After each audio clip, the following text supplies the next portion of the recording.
This decision to launch this operation was based on a cumulative effect of various direct threats that Iran posed to the United States of America, and the president's feeling based on fact that Iran does pose an imminent and direct threat. I've said repeatedly since the first briefing over 10 days ago, there was no imminent threat to the United States that I believe would constitute putting our sailors and soldiers in harm's way. Well, was Iran a threat to the U.S. or not? Joining us tonight to talk about this and the situation in the Middle East is former Secretary of State, former National Security Advisor Condoleezza Rice. Secretary Rice, thanks for being here. You know, we have these polls out about Iran, national security threat. Most people who answer these polls, it's 61% yes, 38% no. This is the banter back and forth, even as obviously the military operation is being characterized as being very successful, and we have markers on that. What's your thoughts about where we are right now and where we may be headed? Well, the most important thing, Brett, and thank you for having me, but the most important thing is to recognize that Iran has been at war with us for at least 47 years, all the way from 1979. People may forget. They took our embassy hostage 444 days. They were responsible for the killings of 300 plus Marines in Lebanon in the early 1980s. If you ask people about Iraq, what was the source of many of our casualties in Iraq, you'll get estimates as high as 75 or 80% of them were due to Iranian-made roadside bombs. And so they've been at war for us a long time. They also have developed the military capability to have reach outside of the boundaries of Iran, including Hezbollah and Hamas, which they both arm and equip and continue to arm and equip even after the events of the summer. And I myself negotiated 4 Security Council resolutions calling them a threat to international peace and security under Chapter 7, the strongest chapter of the UN Security Council resolutions, because of their nuclear ambitions. So to say that this regime was not a threat, I think is simply not, it's ahistorical. They have been a threat for a long time.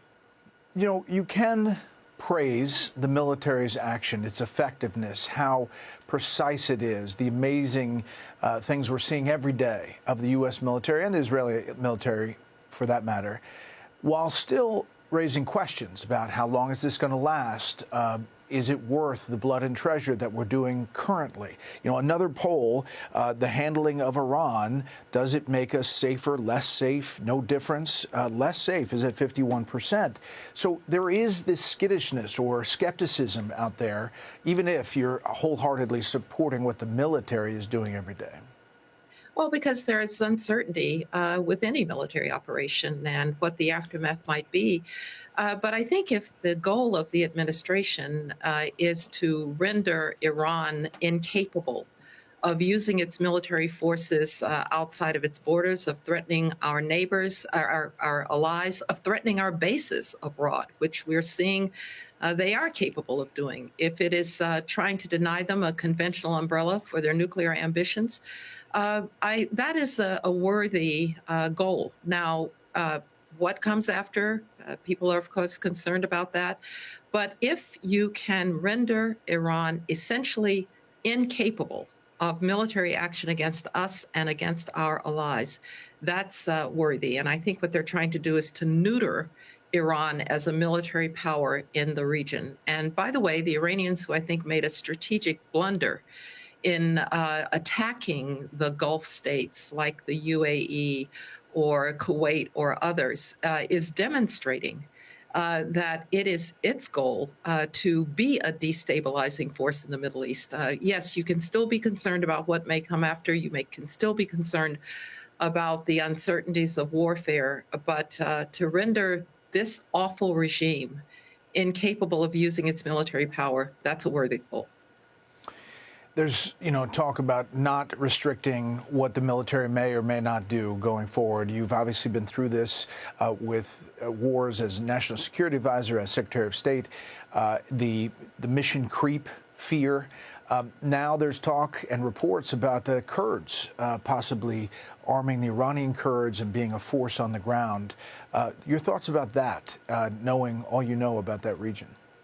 Well, the one thing I don't know is the nature of these reports that we're hearing about Kurdish incursions, if you will, into Iranian territory.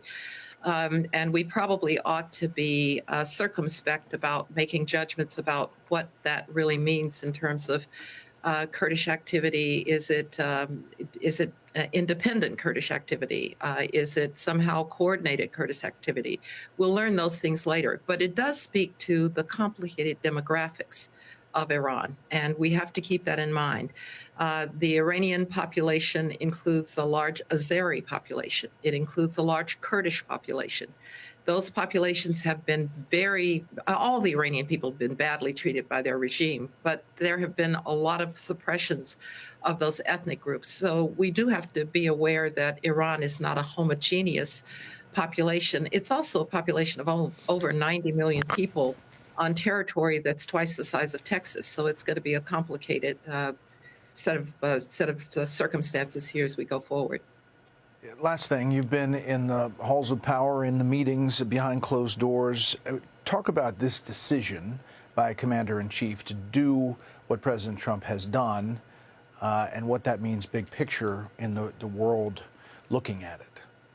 Well, I think you have to see this as a series, really, of events, starting with October 7th, when Iran demonstrated that it probably wasn't possible to deter their tentacles like Hamas. I'm quite certain that October 7th and Hamas could not have happened without Iranian training and equipment, maybe even planning. And then, of course, you had the events of June when the administration decided, along with the Israelis, to try and at least degrade and maybe even seriously set back Iranian nuclear capabilities. In order to do that, they were able to suppress Iranian air defenses. And so Iran is in a sense, defenseless then.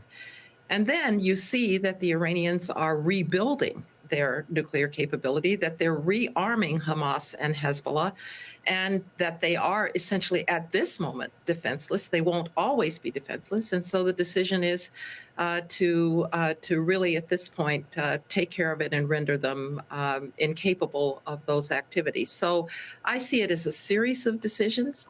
I do think that bold it's ones. Big ones, but a worthy goal. Of course, we'll have to watch and see, but I do think that the question of making sure that you don't get mission creep is an important one. Taking care of Iranian military operations, military capabilities is very important. The other thing that this does do is it, particularly if you can do something about the security forces in Iran, maybe it opens the possibilities for the Iranian people themselves to try to determine their own future. But we're a long way from that. Madam Secretary, we really appreciate your time. Thank you very much, Brett. Great to be with you. Be sure to like and subscribe for all the Fox News latest on YouTube and catch full shows streaming now on Fox One.